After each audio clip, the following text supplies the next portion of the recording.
Pernah dengar peristiwa Isra Mi'raj? Tahun keberapa Isra Mi'raj? Tahun ke-10 kenabian. Kapan terjadi Isra? Ulama berbeda pendapat kapan tahunnya. Yang disepakati itu adalah Isra Mi'raj itu terjadi setelah wafatnya Abu Talib dan wafatnya Ibunda Khadijah. Isra Mi'raj itu disepakati terjadi sebelum hijrah, itu ittifaq, ijma'. Isra Mi'raj itu terjadi setelah peristiwa Taif. Apa itu peristiwa Taif? Ketika Nabi di Mekah sudah tidak punya harapan untuk berdakwah karena ingin dibunuh, berharap kalau datang ke Taif dakwahnya diterima, ternyata di Taif dilempari, maka pulang Nabi SAW tidak tahu mau kemana. Kembali ke Mekah kepada orang yang ingin membunuh Nabi, atau tetap ketinggal di Taif yang melempari dan memusuhi Nabi. Nah, dalam kondisi inilah, situasi seperti inilah, datang Jibril dengan buraq yang kata Nabi ketika ditanya oleh sahabat, seperti apa buraq itu ya Rasulullah? Kata Nabi, dunal khayl, lebih kecil sedikit daripada kuda, wa fawqal baghl, tapi lebih besar daripada keledai. Biasa saja Ustaz kalau begitu. Tunggu dulu. Wa yadau hafirah, tapi sekali buraq ini melangkah, ala maddil basar, sejauh matanya memandang. Yang ternyata unik buraq ini. Buraq itu tidak akan mau dinaiki kecuali orang yang Allah sudah tentukan. Ada yang mengatakan bahwa yang pernah naik buraq itu cuma dua, Ibrahim dan Muhammad sallallahu alaihi wallahu a'lam bishawab.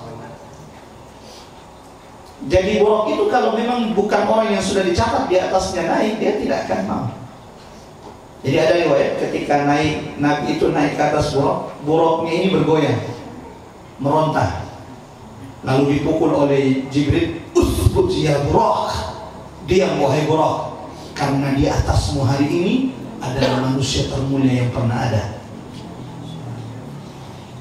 Tapi ada penjelasan ulama yang unik. Buraq ini meronta bukan karena dia tidak kenal Nabi. Buraq ini meronta saking senangnya dinaiki oleh Nabi, ditunggangi oleh Nabi. Allahu Akbar. Saking, jadi apa ya? Saking gembiranya itu buraq bergetar. Sebagaimana gunung Uhud, ya. Ketika Nabi berada di puncak Uhud, saking gembiranya itu gunung Uhud, ada Nabi di atasnya, sampai Uhud itu bergetar.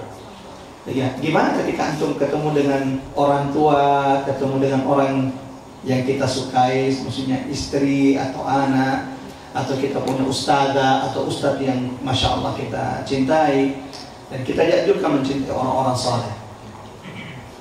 Berharap dengan kecintaan kita kepada mereka menjadi sebab Allah kumpulkan kita dengan mereka. Kan biasanya kalau kita gembira bagian gemetar seperti itu kan. Nah Uhud itu kira-kira seperti itulah. Ketika Nabi ada di atasnya gemetar Uhud. Seandainya bisa bicara itu Uhud ya teriak-teriak juga ya. Cuma getar.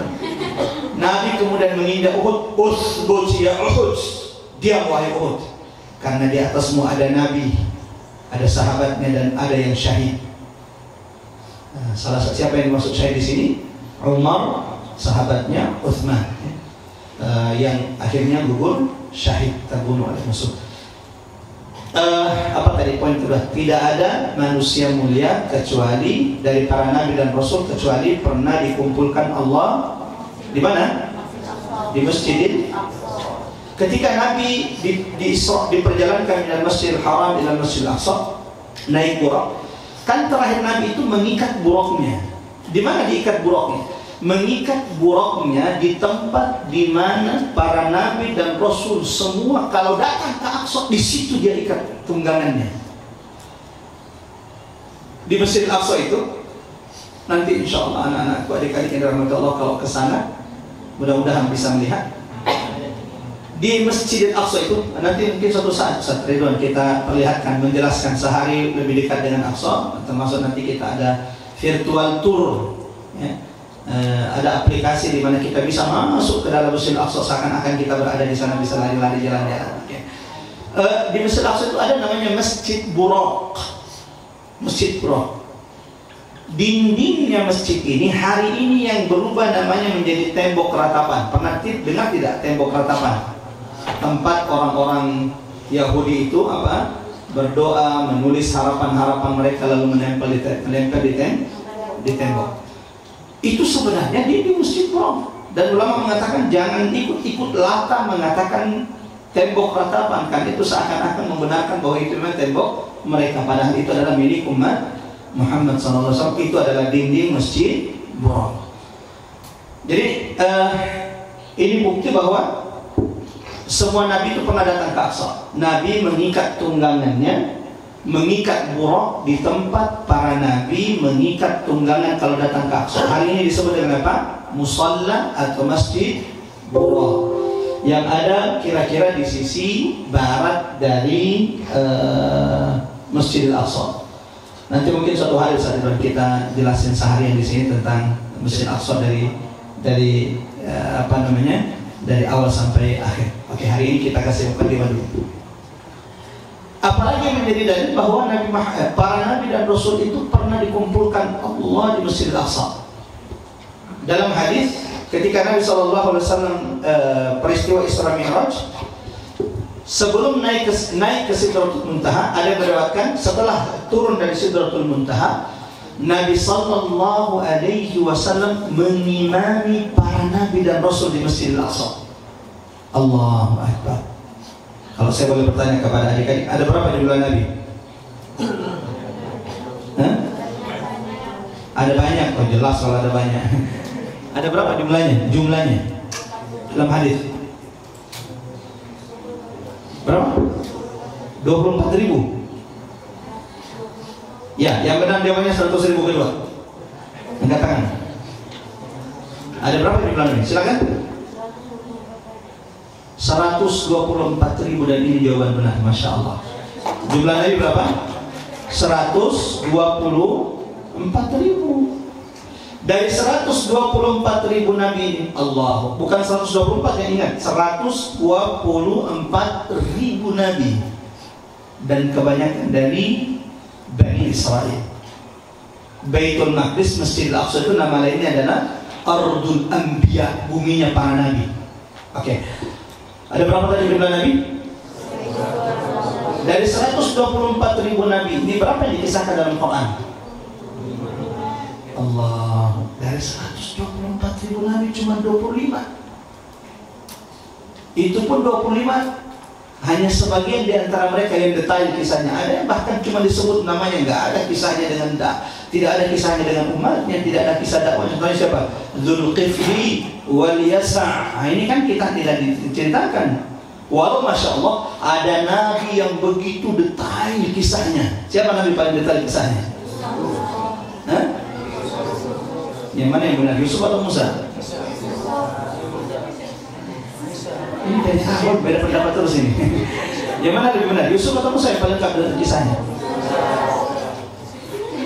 Oke, sudah. Supaya kalian tidak berdebat dengan jawaban saya.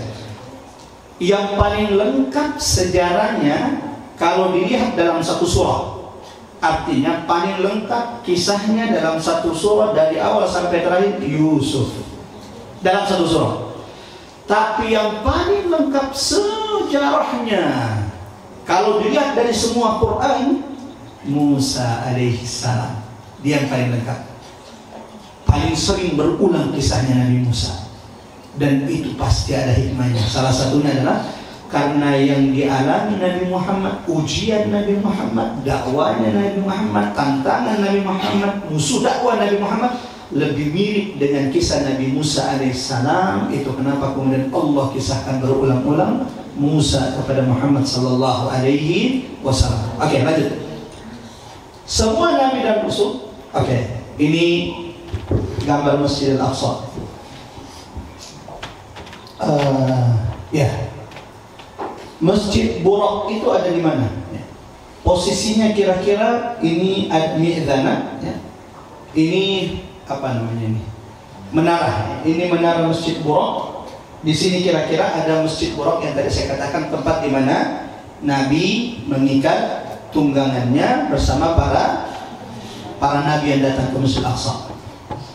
Yang ketiga bahwa ketika Nabi SAW sebelum Mi'raj ke Sidratul Muntaha, disebutkan dalam hadis bahwa ternyata Nabi SAW mengimami semua Nabi dan Rasul, yang menunjukkan bahwa Imamul Anbiya war Rusul siapa? Muhammad sallallahu alaihi wasallam. Di mana disimbolkan? Di Masjidil Aqsa. Karena disinilah Nabi menjadi imam para Nabi dan Rasul. Dan itu tidak pernah terjadi kecuali Masjidil Aqsa. Kita tidak pernah mendengarkan itu terjadi di Masjidil Haram, Nabi mengimami para Nabi dan Rasul. Tidak ada dalil sampai kepada kita. Sebagaimana tidak ada dalil sampai kepada kita Nabi itu pernah mengimami para Nabi dan Rasul di Masjid Nabawi. Yang ada apa? Nabi mengimami para Nabi dan Rasul di mana? Di Masjidil. Sebelum poin terakhir,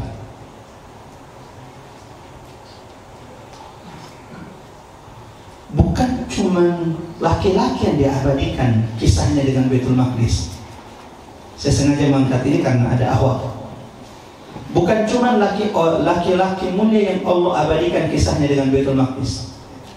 Jadi kalau mau kita bahas satu persatu para Nabi dan Rasul di Baitul Maqdis, ini panjang ini, tidak selesai-selesai ini. Bagaimana Yusuf alaihissalam di Baitul Maqdis sampai dia meninggalkan Baitul Maqdis, Musa alaihissalam, Ibrahim dengan Baitul Maqdis, Daud dengan Baitul Maqdis, Sulaiman dengan Baitul Maqdis. Tidak hanya laki-laki yang Allah abadikan keutamaan kemuliaannya di Baitul Maqdis. Salah satu wanita yang diabadikan kisahnya dalam Quran itu juga karena khidmatnya untuk Baitul Maqdis. Siapa kira-kira? Allahu Akbar. Kata Nabi, afdalu nisa'i ahlil jannah, penduduk terbaik surga itu yang perempuan 4. Jadi ratunya wanita penghuni surga ada 4. Satu siapa? Khadijah binti Khuwailid, ummi wa ummukum. Yang kedua Fatimah bintu Muhammad, sayyidatun nisa'i ahlil jannah. Kedua. Yang ketiga siapa? Asiyah binti Muzahim, istrinya Fir'aun. Istri Fir'aun? Ya, istrinya Fir'aun. Jadi unik juga kisah-kisah Qurannya. Ada suaminya manusia terburuk yang pernah ada, tapi subhanallah, masya Allah, istrinya adalah pemimpin wanita penghuni. Ada yang suaminya Nabi, Nabi suaminya, bukan ustaz, bukan kiai, bukan pimpinan pesantren, Nabi suaminya, tapi dia yang mengkhianati dakwah suaminya. Maka Allah jadikan dia apa? Permisalan orang-orang yang kufur. Wa daraballahu mathalan lil ladzina kafaru. Siapa? Imra'ata Nuhin wa imra'ata Lut kanata tahta abdain. Suaminya sudah Nabi, masih mengkhianati. Maka ini nasihat saya buat akhwat-akhwat yang ada di sini. Kalau sudah punya suami ustaz, ingat ya, syukurin iman. Dan kelak ketika engkau sudah capek-capek menghafal, tiba-tiba, mudah-mudahan tidaklah ya, antum dapat suami yang baik ya, dapat lagi yang istri yang baik-baik. Tapi sampaikan kepada siapapun, wanita yang dia sudah menjaga dirinya, dia sudah menjaga kehormatannya, dia sudah membuat mensolehahkan dirinya, tapi tiba-tiba kok bertemu suami ala-ala Fir'aun.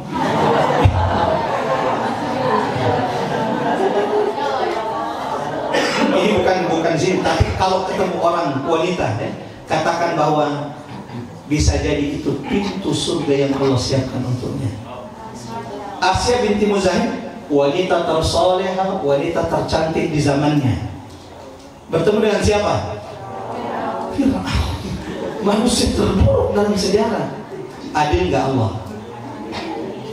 Saya tanya perempuan ini, wanita tersolehah, tercantik di zamannya, itu lewat semua. Kenapa? Memang dia yang paling cantik. Itu kalau bukan Asia, beberapa kesalahan berikut itu sudah dihabisi sama Fir'aun. Itu karena Asia, maka diulur-ulur sama Fir'aun. Masih ditawar, sudah mau kembali nggak, mau meninggalkan agama Musa? Tidak. Tercantik, tersolehah, ketemu dengan siapa? Manusia terburuk, paling kufur, paling rusak. Ada nggak Allah? buat akhwat nih. Ini jangan, kalau ragu-ragu bahaya nih. Jawabannya apa? Adil. Kenapa bukan kalian yang bertemu Firaun? Asia binti Musa. Kenapa? Allah Maha tahu siapa yang kuat di samping Firaun, dan itu yang menjadi pintu surga dan sebab Allah tinggikan derajatnya. Jadi orang itu kan beda-beda. Ada orang tinggi derajatnya dengan amalnya, ada orang tinggi derajatnya dengan apa? Ujiannya. Yang paling tinggi itu baik amalnya, berat juga ujiannya. Kan menggabungkan dua-duanya. Dan itu adalah Nabi Sallallahu Alaihi Wasallam. Asyadul bala al-anbiya, paling baik amalnya, tapi paling berat juga ujiannya. Nah, kalau kita mudah-mudahan Allah menguatkan kita di setiap ujian. Amin. Ya Rabbal Alamin. Sudah berapa kita sebutkan? Ya. Kiblat pertama. Yang kedua, Nabi menganjurkan kita datang ke sana. Yang ketiga, tidak ada manusia mulia dari para Nabi dan Rasul kecuali sudah pernah diperjalankan ke Masjidil dan dikumpulkan bersama Nabi di Masjidil Aqsa. Allahu Akbar. Allahu Akbar. Dan tak hanya laki-laki, bahkan wanita-wanita mulia yang diabadikan dalam Quran. Salah satu di antara mereka dari empat ini siapa? Maryam. Satu-satunya wanita yang disebutkan namanya dalam Quran. Enggak ada nama lain. Enggak ada. Ya, Asia disebutkan ceritanya tapi namanya tidak disebut.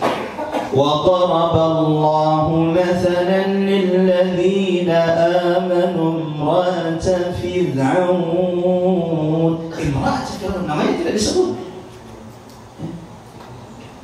Enggak ada nama lain. Ustaz ada apa? Intan. Mana ada itu? Intan surullah yang surku. Kalau comot-comot begitu banyak. Lina juga ada kalau begitu, makototul min lina. Ini jangan ngawur ya. Satu-satunya nama dalam Quran siapa? Perempuan? Allahu Akbar. Buat akhwat di sini, tahu nggak apa salah satu rahasia keutamaan Maryam? Dari bayi, dari kecil sudah diwakafkan untuk Baitul Maqdis, sudah berkhidmat untuk Baitul Maqdis. Satu-satunya wanita diabadikan namanya dalam Quran, bukan cuma namanya dalam Quran, tapi juga diabadikan menjadi nama surah Maryam. Jadi yang kan, oh coba lihat pemuda ini ada surah pemuda dalam Quran, Ashabul Kahfi tentang pemuda. Bukan cuma pemuda, pemudi juga ada. Siapa? Maryam. Yang Allah abadikan izzah, kesabaran, kehormatannya. Dan ternyata salah satu sebab kenapa Allah memuliakan Maryam, inni nadartu laka ma fi batni muharrara. Karena dari awal sudah diniatkan oleh ibu untuk berkhidmat di Baitul Maqdis dan menghabiskan umurnya betul-betul untuk berkhidmat di Baitul Maqdis. Siapapun yang dikumpulkan bersama Maryam, jangan sia-siakan pintu keberkahan bersama Baitul Maqdis. Kan kita masih punya Ustaz, kita perempuan. Ada sahabat Nabi seperti kalian, rindu datang ke Baitul Maqdis. Tapi seorang perempuan tidak seperti laki-laki. Ustaz mau pergi, ada travel yang undang, pergi. Tapi kan kalau perempuan tidak semudah itu Ustaz. Ada seorang sahabiah namanya Maimunah binti Sa'ad, maulat ar-Rasul, mendatangi Nabi lalu berkata, ya Rasulullah, naraka tatahaddatsu katsiran an Baitul Maqdis. Kami melihat engkau sering bicara tentang Baitul Maqdis. Aftina, fatwakan kami sesuatu tentang Baitul Maqdis. Kata Nabi, utuh, datang ke sana. Fasallu fi, salat di sana. Sahabat ini berkata, awaita in lam atahammal. Kalau saya tidak bisa datang ke sana karena saya perempuan, saya punya anak, saya punya khidmat untuk suami dan lainnya, saya harus mengaji. Kata Nabi, uhdu zaitan yusraju fi. Kalau engkau tidak bisa datang ke sana tapi ingin mendapatkan pahala sholat di sana, kirimkan minyak agar jadi penerangan untuk saudara-saudaramu di sana. Maknanya hari ini kirimkan sedikit harta yang Allah karuniakan kepada kita. Mudah-mudahan itu sedikit menerangi, mencerahkan, membahagiakan saudara-saudara kita yang ada di sana.